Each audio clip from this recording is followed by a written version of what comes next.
Good morning बच्चों। हमने अलंकार रस पढ़ा दिया है। जो बच्चे नहीं पढ़े होंगे तो हमारा वीडियो देख लीजिएगा और देखकर उसको पढ़ लीजिएगा, याद कर लीजिएगा। ठीक है। आज का जो हमारा टॉपिक है छंद। आज का जो हमारा टॉपिक है छंद।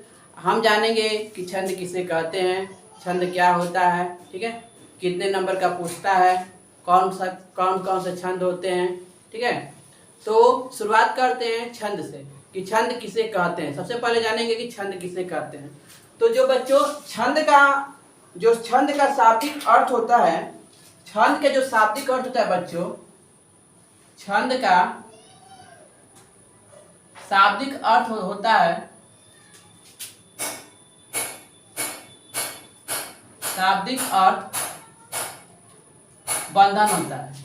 क्या होता है बच्चों? बंधन। हमने क्या बताया कि बच्चों क्या बताया कि छंद का जो शाब्दिक अर्थ होता है क्या होता है? बंधन। ठीक है। छंद का जो शाब्दिक अर्थ होता है बच्चों क्या होता है? बंधन होता है। अब हम जानेंगे कि छंद किसे कहते हैं बच्चों।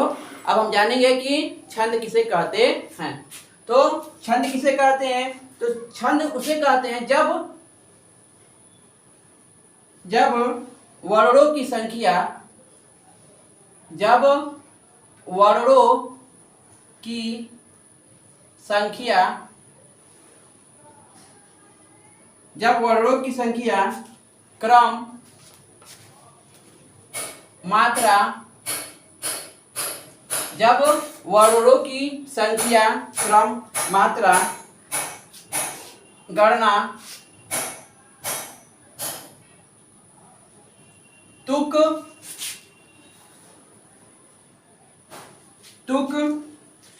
तथा यतिगति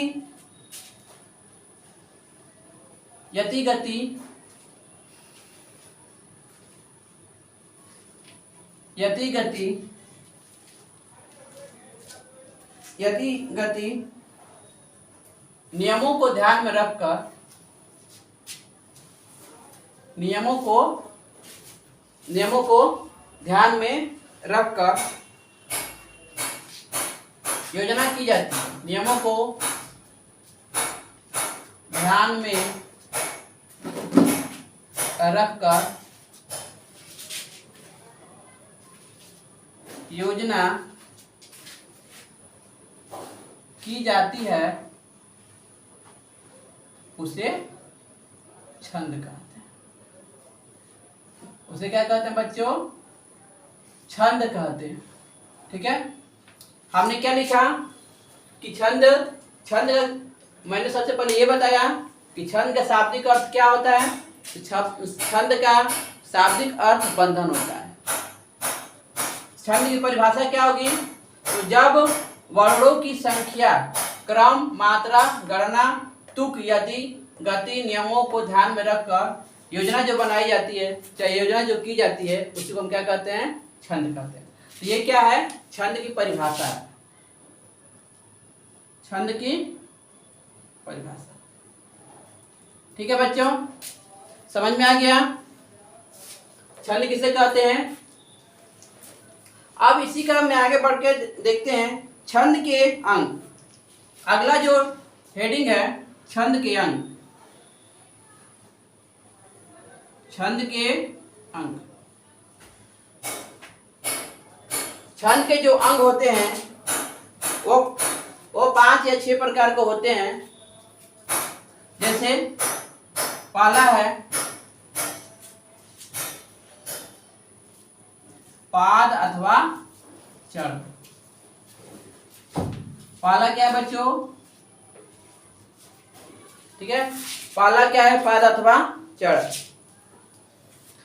दूसरा है वर। दूसरा क्या है बच्चों? वर।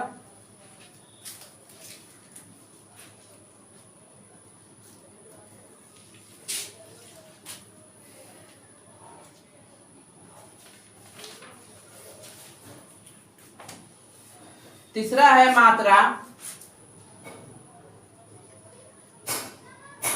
चौथा है यति,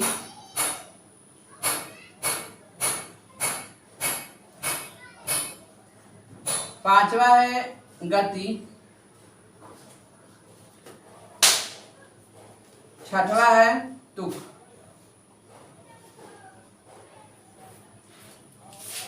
ठीक है, और सातवा है वर्णिक गण। ठीक है, इस प्रकार से हम ये कह सकते हैं कि छंद के अंग 7 प्रकार के हैं। कितने प्रकार के हैं? 7। पहला क्या है? पाद अथवा चरण। दूसरा क्या है? वर्ण। तीसरा क्या है? मात्रा। चौथा क्या है? यति। पांचवा क्या है? गति। छठवा क्या है? तुक। और सातवा क्या है? वर्णिक गण। क्या है? वर्णिक गण। ठीक है, समझ में आ गया सबको? इसको इरेज करते हैं।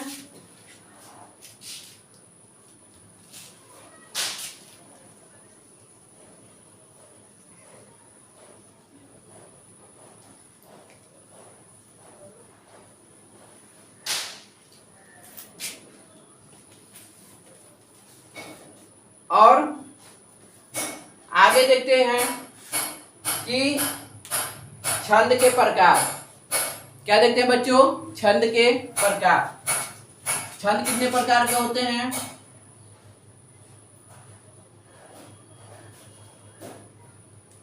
छंद के प्रकार। ठीक है, छंद जो होते हैं मुख्य रूप से 2 प्रकार के होते हैं। छंद जो होते हैं मुख्य रूप से कितने प्रकार के होते हैं बच्चों? 2 प्रकार के होते हैं। ठीक है, पहला होता है वर्णिक छंद और दूसरा होता है मात्रिक छंद। पहला होता है वर्णिक छंद और दूसरा होता है बच्चों मात्रिक छंद। ठीक है, पहला क्या होता है बच्चों? वर्णिक छंद और दूसरा होता है मात्रिक छंद। वर्णिक छंद में क्या होता है? वर्णों की गिनती की जाती है और मात्रिक छंद में क्या होता है? मात्राओं की गिनती की जाती है। ठीक है बच्चों, वर्णिक छंद में जो होता है वर्णों की गिनती की जाती है, मात्रिक छंद में बच्चों मात्राओं की गिनती की जाती है। ठीक, समझ में आ रहा है ना? कमेंट करते रहिएगा, बताते रहिएगा। समझ में आएगा तब भी, नहीं समझ में आएगा तब भी कमेंट करते रहिएगा। ठीक है बच्चों, ध्यान दीजिए। तो हमने ये बताया कि छंद के प्रकार कितने होते हैं? 2 होते हैं। एक होता है वर्णिक छंद, एक होता है मात्रिक छंद। हमने इससे पहले बताया कि छंद का शाब्दिक अर्थ क्या होता है? बंधन होता है। छंद की परिभाषा बता दिया, फिर छंद के अंग बता दिया। अब ये बता रहा हूँ कि छंद के प्रकार। छंद 2 प्रकार के होते हैं, वर्णिक छंद और मात्रिक छंद। वर्णिक छंद क्या होता है? वर्णिक छंद में वर्णों की गिनती की जाती है और मात्रिक छंद में मात्राओं की गिनती की जाती है। ठीक है,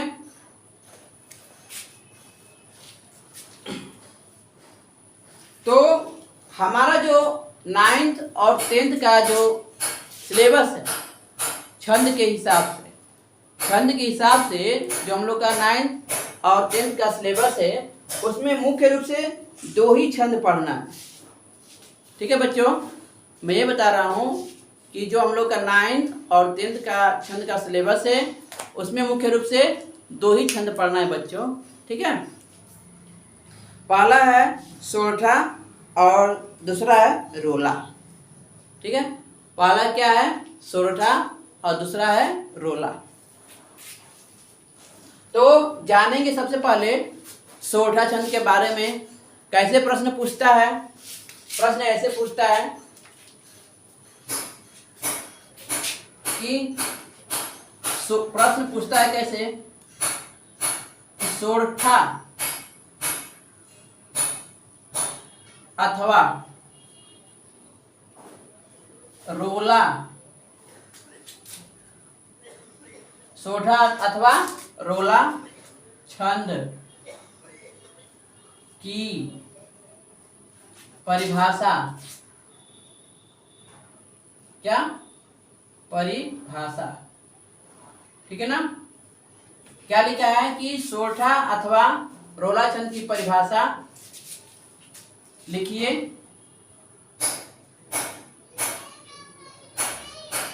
और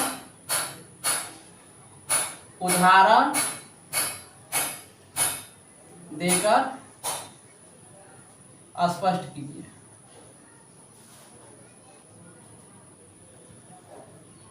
ठीक है बच्चों, क्या पूछता है प्रश्न एग्जाम में? मैं फाइनल 10th की एग्जाम बता रहा हूँ, जो यूपी बोर्ड में पूछा जाता है, जो फरवरी मार्च के महीनों में होता है। ठीक है बच्चों, मैं उसका प्रश्न बता रहा हूँ। ऐसे पूछता है कि सोरठा अथवा रोला छंद की परिभाषा लिखिए और उदाहरण देकर स्पष्ट कीजिए। पहले से तो ये प्रश्न रहता है। दूसरा ये रहता है उसमें कि सोरठा अथवा रोला छंद का उदाहरण दे देगा और पूछेगा कि ये बताइए कि इसमें कौन सा छंद है, सोरठा छंद है कि रोला छंद है। ठीक है, सोरठा छंद है तो उसका परिभाषा लिखिए, रोला छंद है तो रोला छंद की परिभाषा लिखिए। ठीक है बच्चों, तो सबसे पहले तो ये प्रश्न हमको पता चल गया कि किस तरह से प्रश्न पूछेगा। अब हम जानेंगे कि सोरठा क्या होता है। क्या जानेंगे बच्चों कि सोरठा क्या होता है?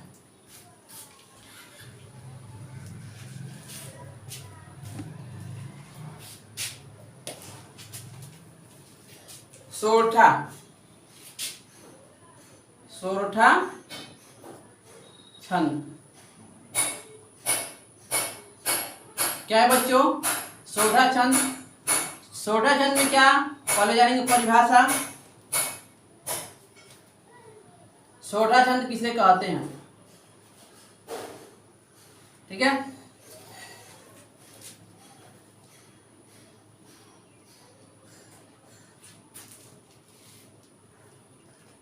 सोरठा छंद किसे कहते हैं? तो जो सोरठा छंद होता है, सोरठा छंद बच्चों ध्यान दीजिएगा, ठीक है ना। सोरठा छंद दोहे का उल्टा रूप होता है। सोरठा छंद दोहा छंद का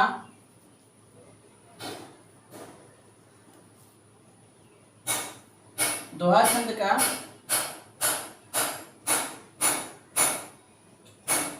उल्टा रूप होता है।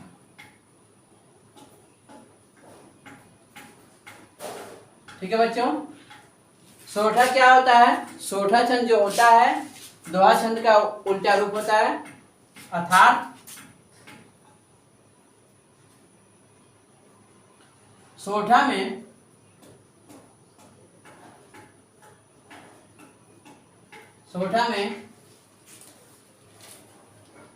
पहले और तीसरे चरण में सोरठा के पहले और तीसरे, ठीक है बच्चों ध्यान दीजिएगा, सोरठा के पहले और तीसरे चरण में 11 मात्राएं तथा, ध्यान दीजिएगा बच्चों, ठीक है। सोरठा छंद दोहा छंद का उल्टा रूप होता है, अर्थात सोरठा के पहले और तीसरे चरण में 11 मात्राएं तथा दूसरे और चौथे चरण में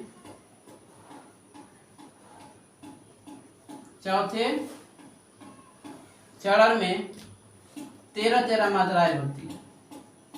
कितनी होती है बच्चों? 13 मात्राएं होती है। ठीक है,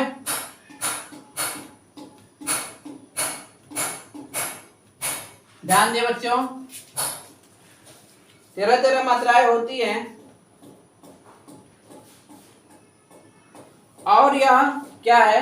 यह अर्ध सममात्रिक छंद है। यह अर्ध सम मात्रिक छंद है। ठीक है, हमने ये बताया कि ये जो है सोठा छंद है, और जो ये जो पूछेगा सोठा छंद चाहे रोला छंद जो एग्जाम में पूछेगा ये 2 नंबर का होगा। कितने नंबर का होगा? 2 नंबर का होगा। ठीक है, 2 नंबर का होगा। एक बार और देखिए, सोठा छंद किसे कहते हैं? तो सोठा छंद जो होता है दोहे छंद का उल्टा रूप होता है। सोठा छंद क्या होता है? दोहे छंद का उल्टा रूप होता है बच्चों। ठीक है, सोठा छंद क्या होता है?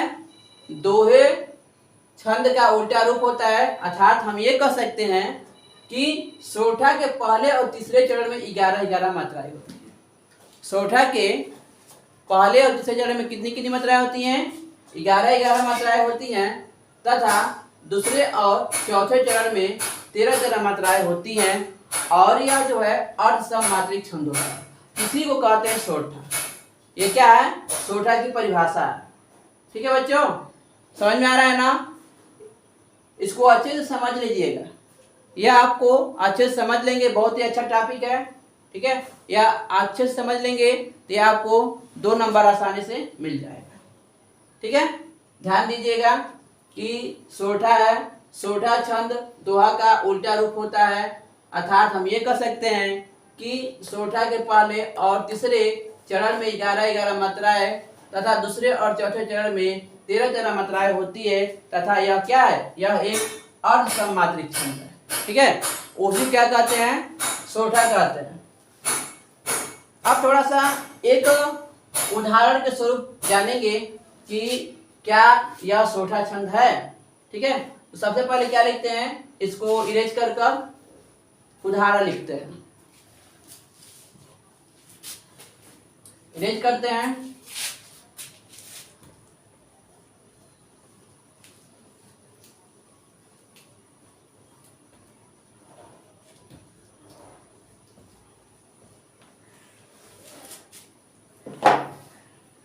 उदाहरण देखिए,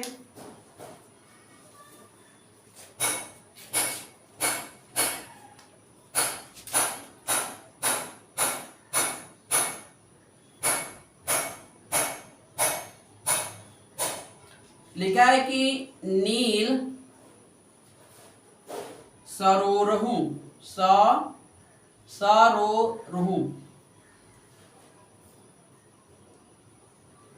एक जानकारी के लिए एक चीज, एक और बात बता दें कि र में कभी भी नीचे की तरफ छोटाओं की मात्रा या बड़ाओं की मात्रा नहीं लगता है। ठीक है, जब हमें छोटा रूप बनाना हो तो र के बीच से ऐसे कर देते हैं, एक चिन्ह ऐसा बना देते हैं, छोटा रूप आता है। ठीक है ना, जब हमको बड़ा रूप बनाना हो तो बड़ाओं की मात्रा बीच में ऐसे क्या करते हैं? लगा देते हैं। तो यहाँ पर ध्यान देना है कि ये सरोरहु, सरोरुह। ठीक है ना, इसमें छोटाओं की मात्रा है, यही ध्यान देना। तो नील सरोरहु श्याम, नील सरोरहु श्याम। ठीक है, ये हो गया पहला। दूसरा है तरुण, इसमें भी छोटा हुआ, तरुण अरुण,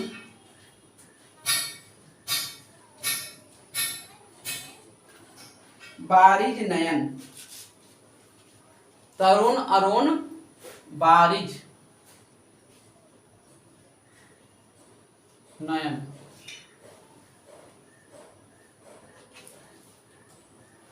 बारिज नयन करौ सोमम ऊर्ध्वाम, करौ सोमम ऊर्ध्वाम, सदा क्षीर सागर शयन, सदा क्षीर सागर शयन। सागर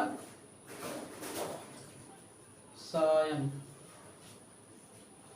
ठीक है, देखिए बच्चों, हमने क्या किया कि सोठा छंद का उदाहरण लिख दिया। ठीक है, हम थोड़ा सा ये बताना भूल गए थे कि जैसे दोहे में चार चढ़ होता है, उसे वैसे ही क्या होता है कि सोठे में भी चार चढ़ होता है। एक चरण, दो चरण, तीन चरण, चार चरण। ठीक है ना। पहले और तीसरे में 11-11 मात्राएं होती है सोठा में। ठीक है ना। और दूसरे और चौथे में कितना होती है? 13-13 मात्राएं होती है। अब इसको हम गिन कर देखेंगे कि हो रहा है कि नहीं हो रहा है। मात्राएं 11-13 11-13 हो रही है कि नहीं हो रही है। ठीक है, डायरेक्ट जैसे कर देंगे और गिनेंगे। इसमें देखिए, जब बड़ी ई की मात्रा होती है तो ऐसे लगाते हैं, ये प्रकार का चिन्ह लगाते हैं और इसको कहते हैं गुरु, इसको कहते हैं गुरु। और इसको जब गिना जाता है तो दो मात्रा लेकर गिना जाता है। ठीक है, और जो इसमें जो है ल है, ल में सिर्फ अ है, जिसमें एक मात्रा है। ठीक है, स में एक, र में दिया है तो ओ की मात्रा को भी दो माना जाता है। रू है, देखिए मैंने बताया था ना, ये छोटा रू है, छोटा रू में भी एक, यहाँ पर एक। आधा श्याम, आधा स और य, जब संयुक्त व्यंजन हो जाते हैं, ठीक है ना, तो उसको दो मात्रा माना जाता है। तो यह हो गया श्याम, एक हो गया। यहाँ पर कितना हो गया? एक हो गया बच्चों। देखिए, अब काउंट करेंगे कि इसमें 11 हो रहा है कि नहीं, 11 मात्राएं हो रही है कि नहीं। तो 2 3 4 2 6 7 8 9 10 11 बच्चों देखिए, इसमें 11 मात्राएं हो रही है। तो यहाँ पर लिखेंगे 11 मात्राएं। क्या लिखेंगे बच्चों? 11 मात्राएं हो गया। दूसरे में देखते हैं, इसमें 13 होना चाहिए। जब उसमें 11 हो गया, इसमें कितना होना चाहिए बच्चों? 13 होना चाहिए। ठीक है, तो यहां पर हो गया आपका एक, थोड़ा सा दिखाई नहीं देता होगा, 1 2 3 4 5 6। देखिए, और बा आ गया, बा में आया मतलब बा। आ क्या है? बड़ा स्वर है, तो बड़े स्वर के लिए दो मात्राएं होती है जो ऐसा आकार का बनता है।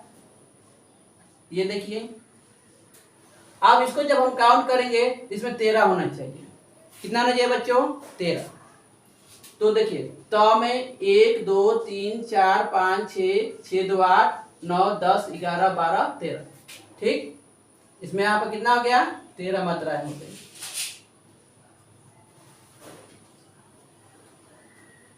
कितनी मात्राएं हो गई बच्चों? 13। ठीक है, अब देखिए उसी तरह तीसरी लाइन में हम देखेंगे, इसमें कितना दिया? इसमें अब 11 होना चाहिए। 1 2, ये देखिए बड़ाऊ की मात्रा दिया है, तो बड़ाऊ का मतलब बड़ा स्वर। यह सकार का बनाएंगे, इसके लिए दो मात्रा गिनते हैं, इसके लिए भी दो मात्रा, 1 1 1 1, इसमें 2 1।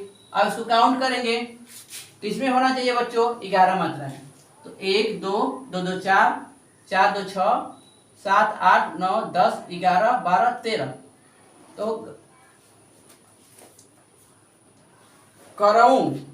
करऊं हमने गलत लिख दिया था, बड़ाऊ की मात्रा बना दिया था, जबकि यहाँ पर बड़ाऊ की मात्रा नहीं होगा।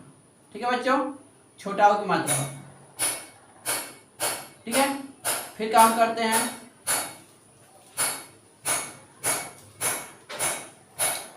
तो यहाँ पर हो गया 1 2 3 3 2 5 6 7 8 9 10 11। फिर क्या गलत हो रहा है? अच्छा, ये जो है ओ,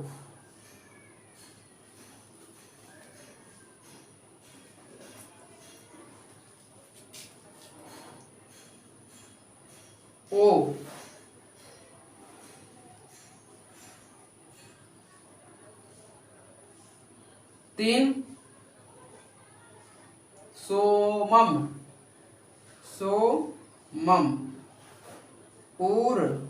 धाम।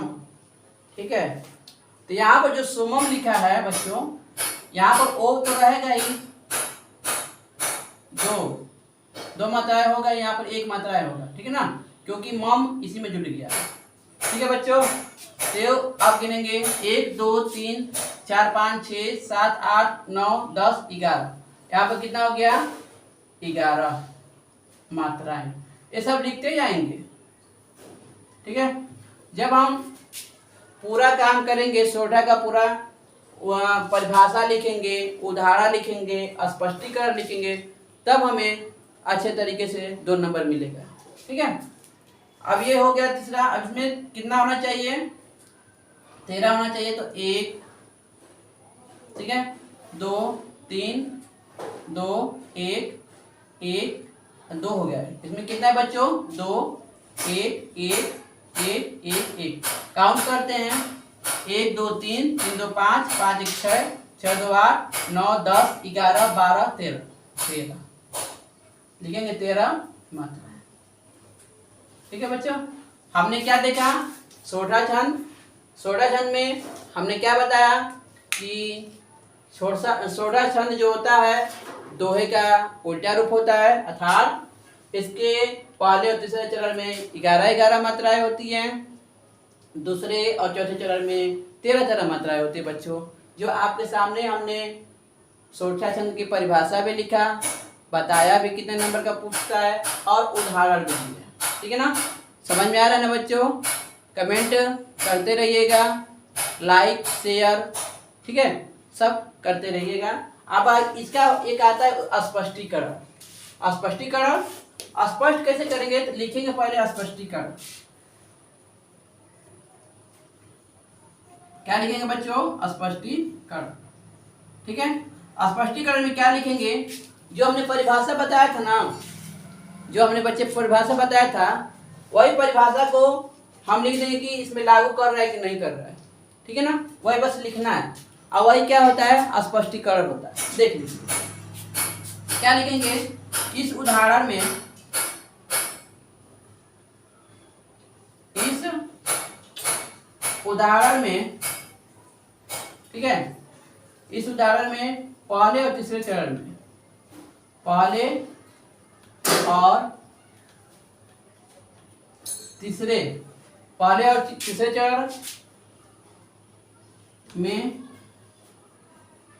11 मात्राएं,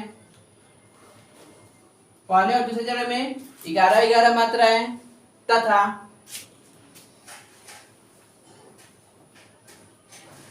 दूसरे और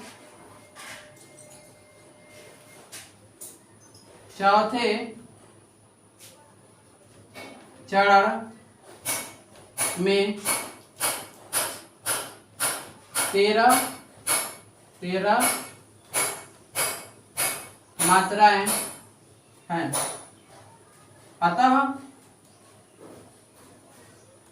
यह सोठा छंद है। कौन सा छंद है? सोठा। ठीक है बच्चों, ये क्या हो गया? स्पष्टीकरण भी हो गया, ठीक है। तो मैं आशा करता हूं कि बच्चों आप सभी लोगों को बहुत अच्छे से समझ में आ गया होगा, ठीक है। मैं आशा करता हूं बच्चों कि आप लोग बहुत ही अच्छे से समझ में आ गया होगा, और हमारे वीडियो को लाइक शेयर कमेंट करिएगा। धन्यवाद।